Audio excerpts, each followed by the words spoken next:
Hello and welcome to the December edition of Community Connect, brought to you by the Marshall Area Chamber of Commerce. And this month's guest, I have Jennifer Andries, the Executive Director of the Lyon County History Museum. With everything that's happening with the museum and the Lyon County 150th, I thought it'd be appropriate to have Jennifer as my guest this month.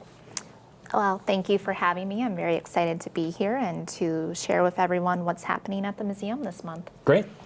So, as we always do, I like to recap what happened in November. A lot of things happened in November once again. And of course, December, not only at the museum, but we have several different things going on in the Marshall area going on in December. So let's kind of recap once again in November. In November, our Downtown Sparkle event happened a few weekends ago, and we had about 45 to 50 ladies shopping about in downtown. It was an exciting way to start off the shopping season. So thank you to everybody that came to the shopping event downtown. Traveling Trivia, once again, is just one of the hottest events that we have on a monthly basis. The Marshall Convention and Visitors Bureau has done a really nice job promoting the trivia event, and of course our restaurants love it. In November it was at Fuzzy's, another big turnout for our Traveling Trivia, and it's a good way for you to come out and have some fun with your friends. Of course, this past weekend, it was Black Friday and Small Business Saturday, two of the busiest shopping days of the year that just happened. Very important that we shop our own local stores. They depend on you just as much as you depend on them, and there's a lot of people out. Saturday, of course, wasn't a great day of weather, but it didn't stop a lot of people from coming out and shopping our local stores. Of course, last Friday, last month I had Tara Plant on from the Prairie Home Hospice promoting the Light Up the Night parade, the fireworks. That just happened this past weekend, and it was a good night for a winter parade, much like last year, 25 to 30 degrees. They had 28 floats this past week, so it was a good turnout, lots of good lights. Jennifer, I saw you out there with the museum. I saw you holding the star, which obviously probably wasn't the most convenient thing, but what did you think of the parade? I thought it was great. Of course, when you're in the parade, you don't get to see the floats, so I did a little bit of peeking beforehand, but I didn't get to see everything. But I thought the parade was really well attended. Lots of people were out, which is great support. Good. And right afterwards there was the fireworks. It was nice that they started the fireworks early. I think it was right around 7:30 they kicked off, and what a display they were. Did you go to the fireworks too? I did not, but I could hear them from my house though. Right. I had a friend that over the weekend says, gosh, I didn't even know what was going on. I almost called the cops. Thankfully he didn't. So that happened this past weekend, and of course we kick off the whole month of December, and there are open houses and there's socials and everything going on, but the reason I have Jennifer here is to talk about everything that's happened in the Lyon County History Museum. So, got a few questions here for Jennifer, and at the museum, what is happening right now? Well, the museum is decorated for the holidays. We have the 7th annual indoor Christmas tree walk is open, so it's our 7th year of having the Christmas trees inside at the museum. We have 20 trees decorated by individuals or organizations, businesses. And then we also have a Christmas display of over 60 nativity scenes on display. Okay. So the museum is decorated. It's very festive in there, and it will stay up until New Year's Eve. Great. Do you see a lot of traffic coming in for those kind of? Yes, definitely picks up this time of the year. We see increased traffic, more gift shop sales with people looking for holiday gifts. It's just a great time of the year. The museum looks so pretty and festive when all the lights are turned on, and we enjoy doing it. It's a lot of work every year, but it's worth it. Good. What are some of your upcoming events? We have our holiday home tour is next Sunday, December 8th. Yes. We have 4 homes on the tour. They're all in or around Marshall. And this is our biggest fundraiser of the year for the museum. Okay. And we have tickets available at the museum and Cocoa Avenue and Hy-Vee, and they're $20 each. Great. How many homes are on display this year? 4 homes. 4 homes. Okay, good. So you also have a second floor exhibit. Tell me about your new exhibit that is coming on the second floor. So this has been a 5-year project. We have worked with legacy grants to help us get this far. It's going to be about a $500,000 exhibit gallery when it's finished, and we're very excited because it's going to be a professional exhibit gallery that's going to incorporate a lot more technology. There's going to be AR technology exhibits, interactives, and it's going to be history from after World War II to today, so more contemporary history. Okay. And we are in the final phase of fabrication, and we're expecting to open it in early 2020. Great. I'd imagine Dr. Lloyd Peterson is he part of the whole thing there too, or was he? He has helped us out. He is a member and a volunteer and has done programs. We have gotten a lot of people to be interviewed for stories up there. For example, one of the displays is on how farming has changed, and we have people who were interviewed who remembered the farm crisis in the 1980s. So some of those stories will be part of the exhibit gallery. A lot of work has gone into it. Like I said, it's been a 5-year process because we've utilized grants to help us with the project. Sure. And every phase was a grant. So you started with research, and then you had to do an exhibit plan, and then you had to do script writing, and now the final phase is fabrication. All right, so a lot of processes to make Yes. that gallery even happen. Yes. What is new and unique about the exhibit compared to what has been exhibited there before? Well, as I mentioned, I think it's the technology part. Definitely a lot more hands-on features for all ages. There's going to be a touchscreen exhibit that talks about flood control. You know, Marshall has a history of flooding, the 1957 flood, the 1993 flood. So there's an interactive where people can learn about, you know, what are some measures to take to control floods. You know, in Marshall there's the diversion channel and other measures. So having those interactives where people can learn more about the stories and the history of Marshall and Lyon County is going to be what's really unique about this exhibit gallery. Sure.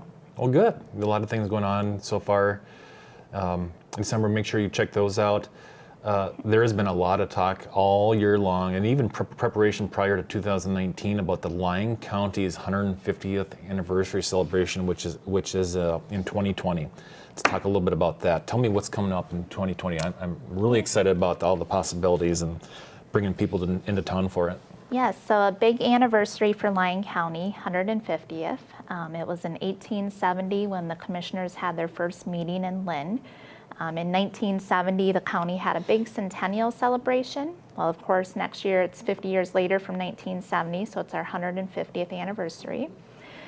We are working with all of the towns of Lyon County to make sure that at every town celebration next year that there is something going on to commemorate the anniversary.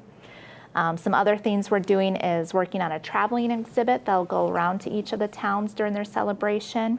We're working on a historic photographs book that we can sell that has images from throughout the 150 years of Lyon County's history. And planning a few bigger events for during Lyon County Fair time, since that is a county-wide celebration. And then all of this gearing up for in a couple of years will be Marshall's 150th in 2022. So we're making sure that this is county focused because this is the county celebration, but we know after this celebration we'll be getting ready to help celebrate Marshall's in a couple more years. Great. So I would imagine the presence of the 2020 celebrations at the cities surrounding Marshall will be like at the Fun Fest in Valentin, the Cottonwood Coming Home Days, and their town festivals. Yes, so starting in June with Russell with Bandwagon Days, going all the way to Minneota's Box Elder Bug Days. Great. Well, that's super exciting, and I can't wait to hear more about it. Lots more to come. Yes, because we are still planning on having programs throughout the year, whether it's inviting speakers to come in and talk about topics in Lyon County history and other fun activities throughout the year. And where can people find this information, a calendar of events as we kick off 2020 and get through the year? So there is a Facebook page. It's the Lyon County Sesquicentennial 150th. And there's also a website where it's LyonCountyMN150.com. Okay, great. Anything else you want to share on behalf of the History Museum before we move on to what else is going on in December? Well, if anyone has ideas about the 150th anniversary or wanting to know more information about the museum, definitely give us a call and we can we're always open to new ideas too. Absolutely. How many volunteers does the museum have? On average, every month we have about 20 volunteers, some who come in weekly and then some who come on an all-call basis, and then we have our board members who are also volunteers. Are you constantly looking for volunteers like a lot of organizations are? Yes, we're definitely looking for volunteers who are interested in working with collections. After our second floor exhibit gallery is finished, our next big focus is going to be on inventory and cataloging our collection. So we will be looking for volunteers to help us with that. Good. Okay. Well, good. Thanks again for being here. And we're going to talk about some of the other things that are going on in December. And feel free to, if there's anything that might kind of trigger something that you want to chime in on, Jennifer, feel free to do that. So let's talk about what's going on in December now, the rest of the weekends, and in this upcoming weekend, there is a bundle of things going on here on the weekend of the 6th, 7th, and 8th, and Santa is going to make his appearance in a lot of different places. It amazes me this guy gets out as often as he is. This upcoming Saturday at Ace Home and Hardware, he's going to be taking photos.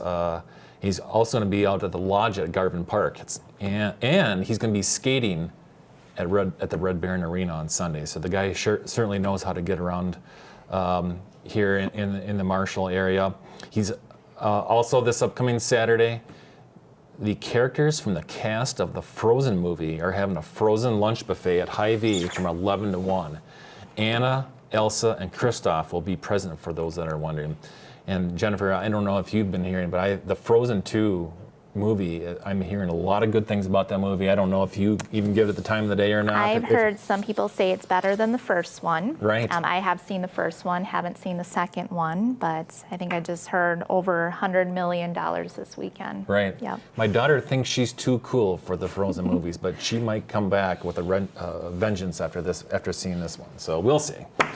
Also this Saturday here on campus is the very Prairie Christmas Christmas event featuring the jazz ensemble, Bella Voce, Men's Glee Club, and Chorale, and SMSU Community Concert Band. So that's this upcoming Saturday. This upcoming weekend, there's a lot of things going on. Traveling Trivia this month will be at the Varsity Pub that's scheduled for Thursday, December 12th.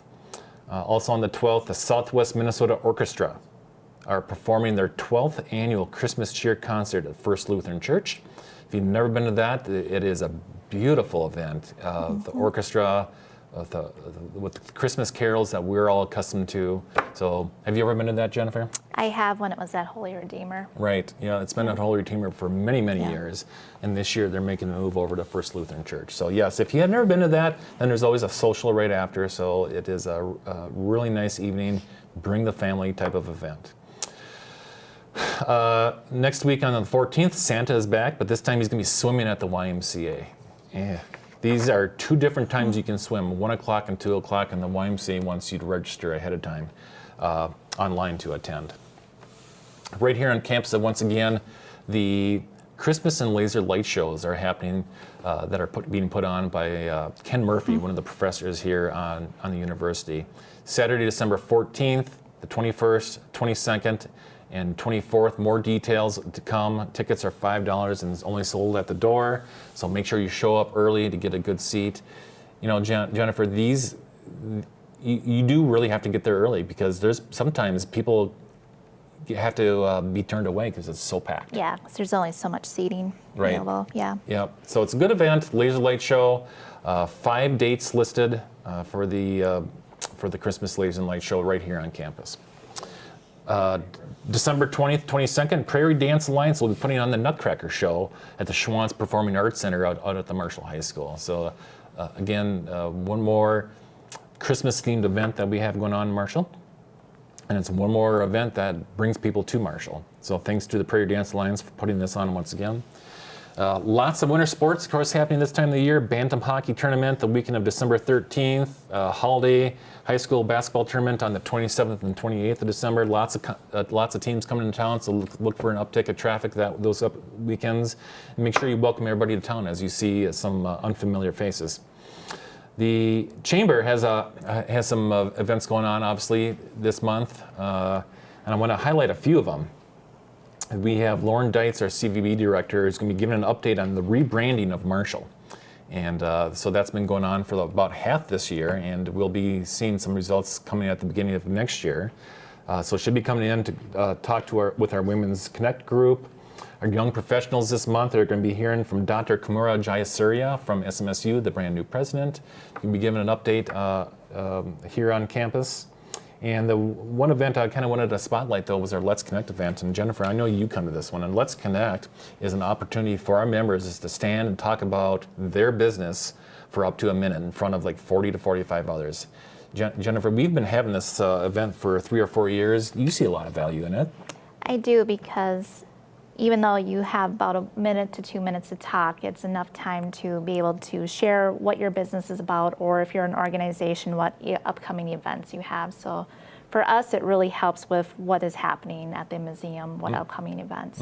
Yeah, absolutely. So if you're a member, even if you're not a member, if you want to come try it out, it is going to be on December 19th. It's a Thursday morning at the American. Bring your brochures, your business cards. It's probably our best event for visibility that we have at the Chamber. All these events can be found. All these events, including our member holiday socials, because there's a few of them those I didn't touch on, but we have a lot of our members that have holiday socials throughout the month, can be found on our website at marshallmn.org. Some of the more of the community events can be found on our visit website at visitmarshallmn.com. So once again, another really busy month of activities in Marshall. You hear somebody that says, there's not a lot of things going on in town. That's not true. There's a lot of different events. Lots of things happening. All the time, Jennifer. So, yeah. So yet another busy month of activities going on. Next month, I have the honor of having Representative Chris Wadinsky going to be my guest. Going to give us a preview of the legislative session that kicks off in February. So, Jennifer, anything else you kind of wanted to touch on, or? Thank you for having me. Absolutely. Thanks again for tuning in to the December version of Community Connect. And thank you for Jennifer Andries for being my guest. And we'll see you again in January.